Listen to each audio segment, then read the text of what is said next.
Hi, I'm Ben Solomon.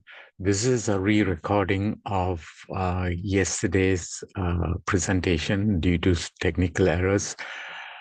I was not able to get the recording completed, so I'm redoing it now. This session is why you are not a millionaire. Okay, the two most important questions that most people do not ask is how and why. For example, if you look at Google, Google is a really good example. It was started by two Stanford University PhDs, and they eclipsed the search engine market and much more, even though Lycos was then the main search engine. So how did Google do it? They did it by um, being Stanford engineers, for starters, and investors were chasing after them to put money into their business. That is not something that most of us can achieve because most of us are not Ivy League graduates. So Google is not a good example of why and how a startup is successful, and we need to look at how ordinary people can become successful in their startups. The other reason why Google was successful was because they were in a new market, search engines, and their algorithms were really good, and they very quickly outstripped Lycos as the main search engine at the time. And since then, what they also did was they monetized their search engine capabilities. So people have to ask how and why their their startup will work. If you look at a lot of successful startups, 90%, more than 90% of startups fail. So can we reduce that failure rate? So if you look at the successful startups, you will find that a lot of them can be placed under right time, right place. Of course, they have to have phenomenal talent in that to make the right time and right place work. So what I want to get at is how do we make uh, ordinary people's startup successful? Okay, this is how I look at startups. Or any problem you want to start, it starts with your axioms and your assumptions, and that which leads to your perspectives, and which leads to the development of a logical model. Have you thought it through carefully? And then you lead to mathematical, statistical, and engineering computer models and your application. Beyond this is your sales and marketing, your HR, your supply chain. We're not interested in that here. A lot of VCs and investors or angels will look at everything from here upwards to try to gauge if your business will work, if there are enough customers. Whereas here, below here, we are actually looking at last three layers here. We're looking at why should your model work? Why should your business work? Okay. And along on this side, we have to always match back with customers' expectations. And on this side, I haven't put it in, it's the context of your problem that you're trying to solve. So if you look back 100 years, most self-made millionaires had high school education at most. Some had middle school education. So how did these people become very wealthy? For example, I'm originally from Southeast Asia, Malaysia and Singapore. And there, the good example would be, how did the Kwok brothers, just by selling sugar, start off their process of becoming billionaires? One of the most influential families in that part of the world. And we'll go into why that would happen is because they had understood the logical model. It was an apprenticeship. Every day you figure out what people need, or how much sugar they need, and that sort of things. And you watch how people interact with you, and you figure out your logical model from experience. Okay, let's look at the logical model, and then we'll look at context and perspectives and axioms. Okay, there are 6 types of logical models you can develop. Here's one of them. This is the container port business based on my experience in 95. I was working for Westport at that time. Westport was a $1 billion infrastructure project, and this was the typical container port. Remember, Westport, Singapore at that point, the Port Authority of Singapore, PSA, was at that point the largest container port in the world. It would vie with Hong Kong every year for the title of largest. Every year they will switch roles. So switch rankings. So in this diagram, you can see the ship with containers unloading it onto a wharf. And then from there, it goes into the container yard. And after the container yard, it gets shipped out to the port, to the mainland. Whatever comes in from the mainland goes to the container yard. And then from the container yard, when it's ready to be put on a vessel, it gets moved to the wharf, and then from the wharf, it gets put on the vessel. That was the old way of doing it.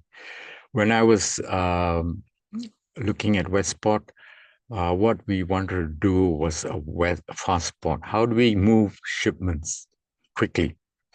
So here, what happens is we implemented passport. The containers get loaded onto the wharf, and from the wharf, they get shipped straight out. So the containers get loaded on the trucks that are going to carry the containers out of the port. And incoming containers would be put in the yard for a short while. So they will be scheduled to come in about the time the ship is coming in. And then it will be moved to the wharf where they are organized in terms of when the container is going to be shipped to the next port. And then it will be loaded on the container vessel. So one other thing that I did, in this structure, there were about 100 plus tariffs, and a lot of those tariffs were about moving containers around the yard. And when I came in and I looked at it, my vice chairman said, "Hey, look, these are the tariffs. What do you recommend?" I looked at it and I said, "Okay, let's take off 80 of the tariffs because that's got no benefit to the customer." And so all the container moves in the yard would no longer be a source of income.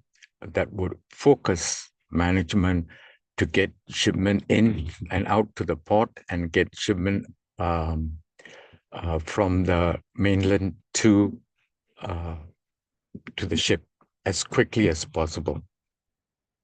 Okay. The second type of logical model is a process flowchart. Okay. But what people miss out when they do their process flowchart are the events, the signals, and the states. For example, here you have move a product to storage. uh, yeah, and then product that's work in progress, waits in storage, and then you get a signal for a product request. Is the product available? No, it goes back and waits for product in storage. If not, if it is available, move the product to machine. So the event at this point is storage location vacant because the product has been moved out of the staging area. And at this point, the event is the machine is no longer available. You process the product, and when processing complete, machine is available. You move the product, the work in progress, to the next location, next section of the manufacturing process. So, so you notice that here the signal is request for a product. Here there's one, two, three events. Storage location vacant, machine not available, machine available. And one more is the state. Here the state is, sorry, here the state is the machine is occupied. And then when it's finished processing, the state changes to machine is available because the work in progress has been moved out. So usually in flow charting or business maps, whatever you want to call it, these are the three most important things that are not documented. You need to know that what's going on exactly. And by documenting events, signal, and states, you have a better idea what's going on. And you'll change, if you're writing programs, you'll change the way you write programs once you understand this. Now let's take a look at SBB. I will talk about it in a session on understanding credit risk in about 2 weeks. But let's take a look at SBB. SBB lost $42 billion in deposits within 36 hours. What was the trigger that caused the depositors to remove their, what was the signal or the trigger that caused SVP to collapse? It was here. What is the signal or the trigger? It was that SVP sold a bunch of bonds at 1.7 billion loss. And I estimated that it would have been about easily 10 billion in bonds. And that was the trigger, that was the signal that told depositors there's something really wrong. And so that led to the collapse of SVP. There's a lot more behind, you can infer from SVP's failure, but we will talk about that in the understanding credit risk session. Okay, another logical model. This is part of my AM model, asymmetric information resolution models. This is one of about 20 frameworks. You can see push scheduling, pull scheduling, multiple objective scheduling, or work cell, and reactive scheduling. So the factors are number of types of products versus number of types of machines. And here you have the y-axis cofactors. Why is this a valid factor? It is inferred by these two cofactors. And the x-axis are the two cofactors here. Okay, and these purple are the barriers to exit. That means if you're in a certain situation, you cannot exit it until you understand the barriers that prevent you from exiting it. Unlike Porter's four forces model, Porter talks about barriers to entry. Here, in this model, we talk about barriers to exit. So the complete strategy model, holistic business model, has about 20 of these frameworks. Okay. So you have to detail what your factors are, what your barriers are, what your forces are in play, and how would you change. So the irony about push and pull, if you understand push and pull in manufacturing, it also exists in all types of organizational businesses, but most people don't look out for these conditions. So in pull scheduling, which essentially Toyota Motor explained, invented,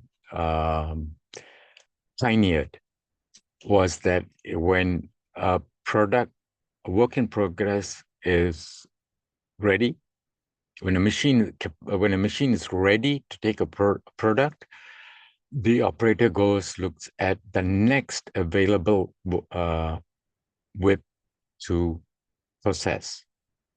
It doesn't matter whether the machine setup is right or not. That's the next available work in progress, the lot, and it's moved to the machine, and the machine setup is done very quickly. I know when I was at Texas Instruments in the 80s, we did a lot of this. And many of my colleagues, they figured out how to reduce the setup times from almost a whole day to 15 minutes. So it can be done. So where else with push? What you're doing is you're looking at what machine you have available that's come free, and then you look for a suitable work in progress to move to that machine.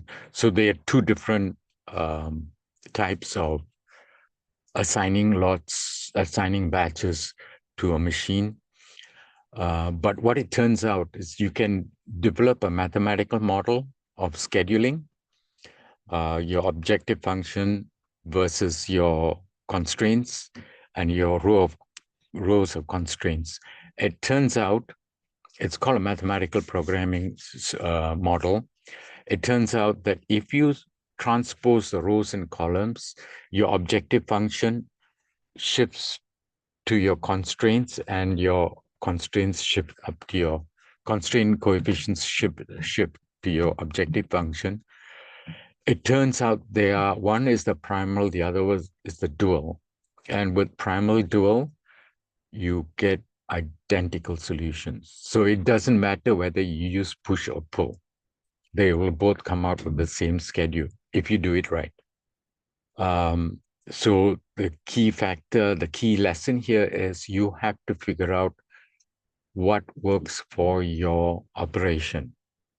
Are you a pull operation? If you're retail, you're almost always pull. If you're business to business, then parts of your business, or all of your business may be push, but more often you'll find parts of your business push and parts of your business pull. If you're doing sales, it's almost entirely push. If you're doing marketing, it's a pull. That very simply explains what your perspective should be.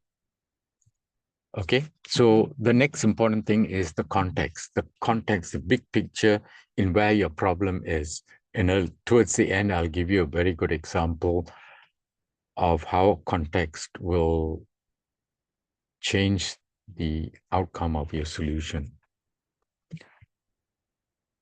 Okay, so being from Southeast Asia, there's a lot of cross-cultural sharing. And I would say that Sun Tzu in The Art of War made one of the most important statements ever. He said, win the war before you go into battle. Most of us, we think we have to get a product right and go into battle, and hopefully we will win the war, basically dominate the market. No, Sansa said the opposite. You have to figure out how you're going to dominate the market before you build your products, before you build your systems, before you put money into your business. That is what was critical in Sansa's statement. So if you do not know how you're going to win the war, how you're going to dominate the market, and building a logical model gets you there. It gets you at least 75% there, because a lot of things can go wrong. That's why 90% of more than 90% of startups fail. So the key to winning the war is building your logical model correctly. And we'll go into the steps. Okay. The other thing about context is the what Professor Morris Klein of CUNY, City University of New York, and I summarize it from his book. Mathematics has become so sophisticated that it can now be used to prove anything, and that's a very important statement. So you want to take care, if you are doing a lot of mathematical modeling, you want to take care of that one statement. Yes, mathematics is an extremely important tool, but don't fall in love with it. In a few slides, I'll explain how you change your perspective will change your mathematical model. So it's not, a mathematical model is not the final proof that something you have created is going to work. Okay, so I was having a deep conversation with Einstein. This is the statue of Einstein. It's in the Griffith Observatory in the basement. At least it was in the basement around 2019. Okay. So what was his greatest contribution? Usually, like strategy, it's usually not what you think. And it's what causes you, the problem is what causes you to think a certain way. So if you look at his greatest contribution, and I've asked a lot of people, most people will come back and say, oh, it was general relativity. It was a special theory. Maybe his work on photonics. No, it's something subtler, and it was how he changed the view of our universe, how he changed our views of the universe. That was his greatest contribution. The mathematics we'll explain later. The mathematics will eventually change, but what will not change is how he changed our worldview. Okay, final part of context structure. This is the work I'd done with a few others to look at multiple sclerosis. This is 3 years of work. And we built a complete context of multiple sclerosis in terms of its symptoms. It was up to 2023, it was believed that MS was an unpredictable disease. No, we proved that distress triggers symptom sets, because MS comes in groups of symptom sets. So you can see all the triggers, the probability distributions, what's going on. And these yellow bars, yellow arrows are the symptom sets. So this is the context of MS patients' symptom sets. So that's to give you an idea how you can build context in different ways. Okay, let's look at axioms. Okay. Why are axioms important? Because wrong assumptions give wrong answers, or answers that are not implementable. And a good example of that are string theories. String theories, no matter what they say, they are not implementable. And I will get into why the primary axiom behind string theories is actually false. So when you look at this basketball game, what is the primary axiom in this game? Some of the attendees yesterday said it was the hoop. You have to get the ball into the hoop. That is not an axiom. That is a constraint. It's a requirement. Your game is constrained by getting the ball into the loop. If you don't get the ball into the loop, it's not a win. Okay. Um, and to tell you, the answer is visible in the picture. That's how subtle things are. And the assumption here, the assumption with the game is that you only use one ball. Because if you use more than one ball, 2, 3, 4, the teams won't compete. They will be on the opposing teams throwing the balls into the hoop. You met the constraint, but you had the wrong assumption behind the game. The assumption behind the game, and most games, is one ball, because if you have one ball, then you have competition.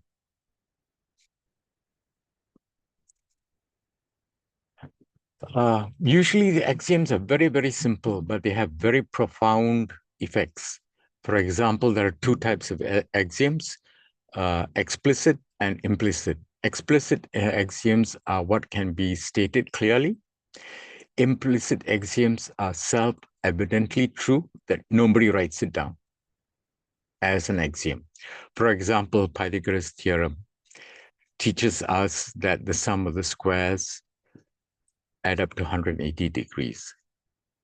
Okay, so Riemann, a German mathematician about 140 years ago, he said, what if we fold the paper? It's a simple, very, very simple change, but it had profound effects. It led to non-Euclidean geometry, which Einstein used to build a mathematical model of the gravitational field as a space-time curvature. So very, very simple changes. They are so obvious that most people don't see it. Observationally correct. Is something observationally correct? For example, two parallel lines meet at infinity. That's the axiom. But you can use induction to show it doesn't. So by induction, what we mean is that distance between these two rails is about 4 feet something. I think maybe 8 inches or 2 inches. I'm not sure. You can say, I measured this distance, it's 4 feet plus. I walk ahead maybe 10 steps and measure it again, it's still 4 feet plus. And I continue doing it until I'm 10,000 miles away, and it's still 4 feet plus. So two parallel lines do not meet at infinity, but it's a nice simplifying assumption. So be careful of what you're observing. Test whether what you're observing is correct or not. Subtle errors. So in string theory, the basic premise behind string theory is that elementary particles expand with velocity, okay, with energy. So you have Lorentz Fitzgerald transformation here. This is the transformation function. You don't have to worry about what it is if you don't understand it. look, I'm telling you at a high level. So this is the distance at rest, and this is the distance uh, at a certain velocity. Whereas time is the reverse. This is the distance. This is the time at a certain velocity, and this is the time at rest. And same with mass. And this is the Newtonian gravitational transformation. I found it on physics, St. Andrews University physics website, and didn't have a name, so I gave it a name, Newtonian gravitational transformation, because this formula is Newtonian. And you look at it, the same zero up there, velocity or acceleration, and then with the time and mass, it's uh, reversed. So what did you notice in these two formulas? And the important thing is, how come for distance it's zero, and in the numerator, and the at rest, and the measure is at a relative velocity as the denominator, whereas it's the opposite for time and mass. Why? This part of the equation is the same, and this part of the equation is the same. And a few years ago, after many decades, I finally figured out the answer. It is when you have the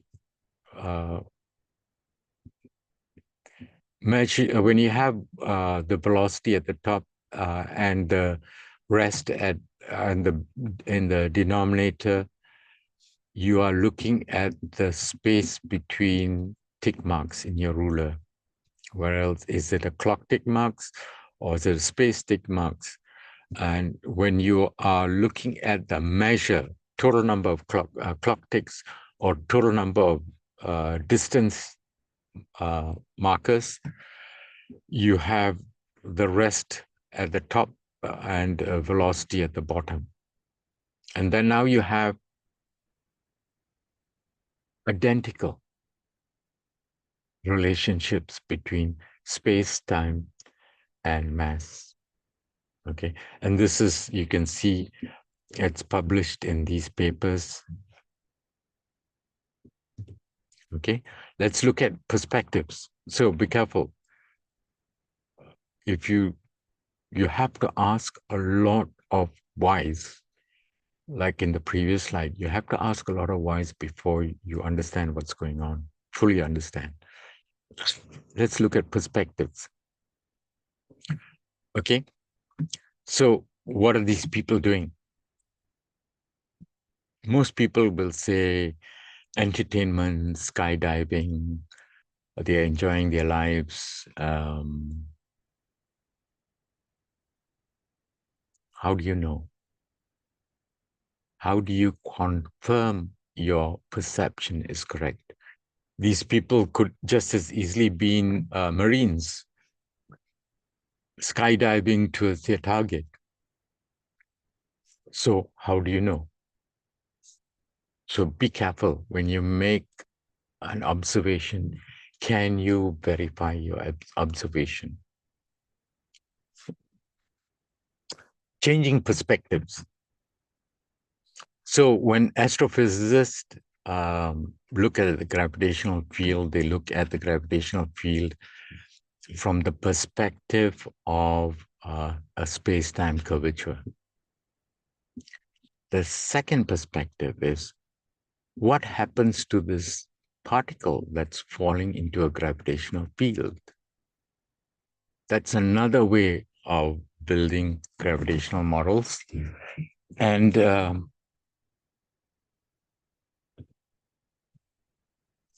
if you look at, I took the second perspective. All this work is published.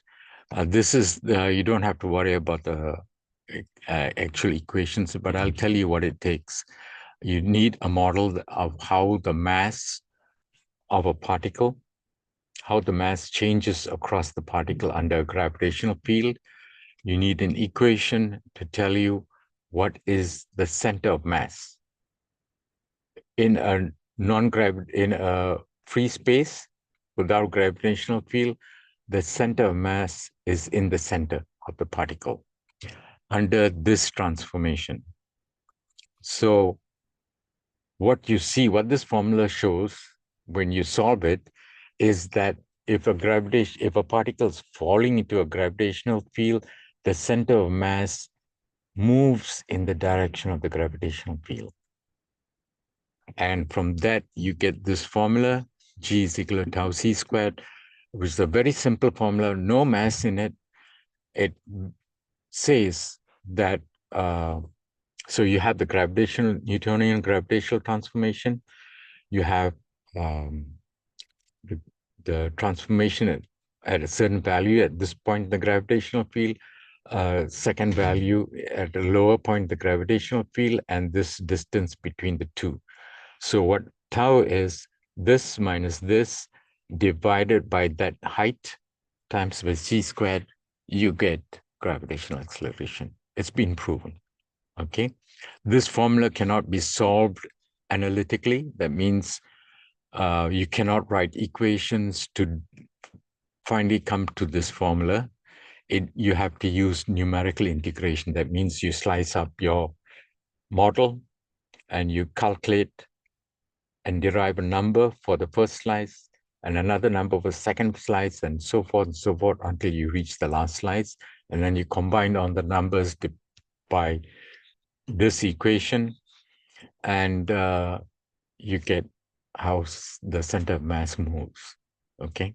So just because you cannot find an analytical answer, you can use other techniques to find the answers. And same in business, because you're stuck in some situation, that doesn't mean if you change your perspective, you won't find a different an answer to getting out of your situation or getting into a situation. So you do not know if a solution exists until you can structure the problem. Think about that carefully. We'll talk about it in a minute. Subtle errors. What questions to ask? If a solution exists, how does one structure a problem? Or if a solution exists, how does one solve a problem? So, do you know what's right or what's wrong with this, either of these two statements? They're both wrong, or they're both misleading. In the second statement, if a solution exists, how does one solve a problem? You cannot. You cannot know if a solution exists until you structure the problem. First statement, you cannot know. You have to structure the problem, define it, and then only will you know if a solution can exist. And the previous example, there's no analytical solution, but you can still solve it. So these two are worded in a misleading manner. So because you have to structure your problem before you can know whether a solution exists. And if a solution exists, then only will you know if you can solve it or not solve it.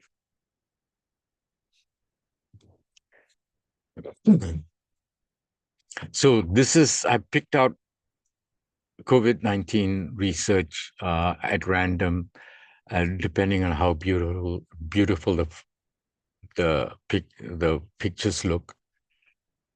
And in this case, if somebody presents you with this model, okay, and I didn't read further into whether this guy did the right thing or the wrong thing, but it illustrates that there is a problem, okay? What do you what can you tell from this problem structuring? What can you tell? Okay. My opinion, you cannot tell very much. The problem is somewhere else. Okay. Because I did a lot of work on COVID-19 modeling. And this is the model that I finally came with. So there are three probability distributions. One is the infection rate. The second is the recovery rate. And the third is the mortality rate. Okay. And then you, from these shapes of these distributions, you can figure out how you want to alter the distributions, how you need to alter the distributions, and therefore the type of treatments. But it also shows that there are 6 triggers that are present in disease modeling. And you have to figure out what those triggers are. And the only way you can figure that out is by a technique that I invented some years ago. It's called collated distributions. We'll talk about that in a later discussion. But the key thing, this is based on the first 45 days of COVID data. The key thing is if you look at the mortality rate here and you look at the recovery rate, your recovery rate beyond 32 is basically 0. That means if you have COVID-19, not necessarily the other COVID versions, you are terminally ill. And so from this definition, you can define terminally ill, you can define seriously ill, moderately ill, that sort of things. So it gives you, this approach to modeling gives you a good insight in how the underlying phenomena works. And that's what you want to do. When you build your logical model, we have a logical model here. It's based on statistics. It tells you a lot. It gives you a lot of insight into how that process works. Illusions. Okay. I follow Sabine Hossenfelder quite a bit. Some years it's a lot, some years it's a lot less. But in this YouTube video, she explains that something is seriously wrong with string theories because over the last 40 years, all they have done is republished what somebody else had found 20 years earlier, 30 years earlier. So that tells you that this field is dead. People are not moving anywhere. They are not finding something different from what others have found. So watch that, listen to what she has to say, because what she has to say is also important for you when you're looking at your business, when you're setting up your business, or when you're in the middle of you have got traction, you're selling, you're getting revenue, and then you hit a speed bump. Okay, so my way of explaining it is string theories tell you that an elementary particle will expand as it increases and energy. In this case, it's falling into a gravitational field. But if you use Lorentz Fitzgerald transformation and Newtonian gravitational transformation, you'll see a macro object consisting of 2 elementary particles. They are spherical outside the gravitational field. And as they fall in, the ball of the sphere of the particle starts squashing. It contracts in the direction of fall. But the distance between the 2 particles get further and further apart because the acceleration at the near side of the near side of the gravitational field is faster, it's greater than the acceleration at the far side with the gravitational field. So this particle is more contracted than this particle. So from that, you can now work a lot of things and explain, have a different mathematical perspective of gravitational fields and objects falling into gravitational fields. Okay. Now, what is analytics? If you look at this is Intel's share price a few weeks ago, and if you use analytical methods in time series analysis, you will have the projected next share price is always horizontal, and there's a probability spread. So it's very likely, it's very unlikely here, and this price is also very unlikely. Most of the price will be here in this, around this line, the median, mean. So that is an analytical method. You can use Box-Jenkins modeling or other types of modeling to model the share price. So when you look at this, there is a very strict statistical behavior according to the time series model of how share prices will move. And then you look at technical charts. This is a candlestick chart. 30, 40 years ago, I was really deep into candlesticks, and it didn't work for me. But a lot of people, it works for them. I'm not saying candlesticks is wrong. My view for a person like me who's into numbers, rational analysis, this is an optical illusion. Those signals are based on the interpretation of the person who's looking at it. And if you start off with the assumption that share prices are random box, then you get this type of thinking about share prices. But if you start off with the assumption that share prices provide signals, then you get technical analysis. But my opinion has evolved because I had a manager, even though he looks at the numbers, he goes by his gut feel. And it shocked me. He was usually almost always correct, but it shocked me. So my evolved thinking about technical analysis is that these are like reading tea leaves. Don't get me wrong, I'm not running this down.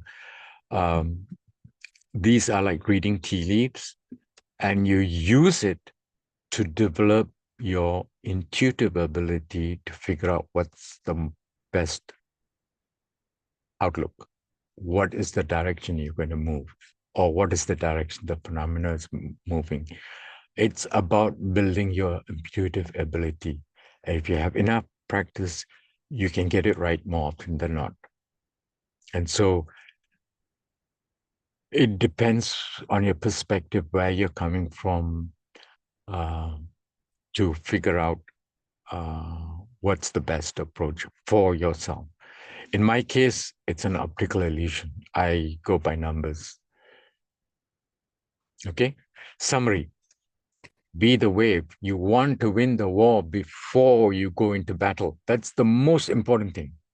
You don't go into battle and then hope that you'll win the war. No, you have to build your problem structure and figure out what's going to happen. That means you have to have a robust thinking about your logical models and your axioms and your perspectives, and test whether your observations are correct and be careful of illusions. Okay, let's have a short discussion. Okay, my power cord keeps falling. 2024 US spot strike. What are your thoughts? Think about it, say it out aloud because that's important to understand what you're thinking. I know some people support, some people don't like it. A lot of people are not sure what to think. Okay, since I had worked in the pot business, I will tell you that the outcome of the strike may be irrelevant because Mexico is building an interoceanic corridor here, down here. Panama Canal is here. So you're by going through this, you're saving about 16 hours sail time. But more important, what's not. So this is how the context will affect your decisions. There is road and rails structures, infrastructure going to southern Texas here. So what will happen eventually when Mexico finally gets it all done and done well? A lot of the shipments, intermodal shipments, will eventually go by land into South Texas. And from my experience working at Westport, I can tell you that a lot of these ports will see about a 15% reduction in revenue. So the answer, if you look at the big picture, your logical model may come back and tell you it's irrelevant what you're doing because the big picture tells you something else. Okay, so in yesterday's session, we had a good question and answer session. One person talked about how to get product sales into shampoo into the US. And we had a good discussion about what was she looking for, where did she see how she was going to make progress. And another guy talked about his shoe and when he could sell his business. So it was a very good discussion. I won't get into the details because some of this may be private information to the attendees, but I hope to post this on the web and we'll have a good talk at a later session. Remember, the next session is understanding credit risk. I'll talk a lot more about how credit risk affects you and some of the difficulties that the industry has seen. All right. Thank you.